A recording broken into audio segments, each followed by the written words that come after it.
এক ছিল ঘন জঙ্গল। সে জঙ্গলে থাকত এক চালাক খরগোশ আর এক ধূর্ত শিয়াল। খরগোশ ছোট হলেও খুব বুদ্ধিমান ছিল, আর শিয়াল ছিল সবসময় অন্যের খাবার ছিনিয়ে খাওয়ার ধান্দায়। একদিন খরগোশ গাজর খুঁজে খুঁজে মাঠে ঘুরছিল। হঠাৎ শিয়াল এসে হাজির। শিয়াল বলল, ওহে খরগোশ, আজকে আমি খুব ক্ষুধার্ত। তুই আমার সঙ্গে খেলবি? তবে খেলার শেষে তোর গাজরগুলো আমার। খরগোশ মাথা নাড়ল। সে বুঝে গেল শিয়াল নিশ্চয় কোনো কৌশল করছে, তাই খরগোশ নিজের বুদ্ধি খাটাতে লাগল। খরগোশ বলল, আচ্ছা শিয়াল ভাই, খেলাটার নাম হবে দৌড় প্রতিযোগিতা।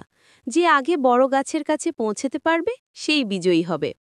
শিয়াল রাজি হয়ে গেল। দুজন ঠিক করে নিল পরদিন সকালে প্রতিযোগিতা হবে। রাতে খরগোশ এক পরিকল্পনা করল। সে তার সব বন্ধু খরগোশকে ডেকে বলল, তোমরা সবাই জঙ্গলের পথে লুকিয়ে থাকো। যখনই শিয়াল তোমাদের কাউকে ডাকবে, তোমরা বলবে, আমি তো আগে থেকেই এখানে আছি। পরের দিন ভোরে প্রতিযোগিতা শুরু হলো। খরগোশ দৌড় দিল আর শিয়াল পেছনে ছুটল।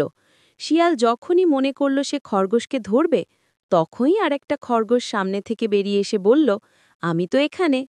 শিয়াল হকচকিয়ে গেল।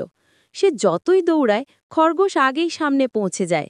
শেষে বড় গাছের কাছে পৌঁছে খরগোশ বিজয়ী ঘোষণা করল। শিয়াল হাঁপাতে হাঁপাতে বসে পড়ল।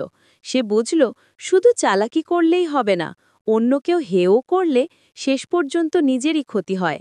খরগোশ হেসে বলল, শিয়াল ভাই, শক্তির চেয়ে বুদ্ধি অনেক বড় জিনিস। সেই থেকে শিয়াল আর খরগোশকে ঠকানোর চেষ্টা করল না। জঙ্গলে সবাই মিলে আবার আনন্দে বাস করতে লাগল।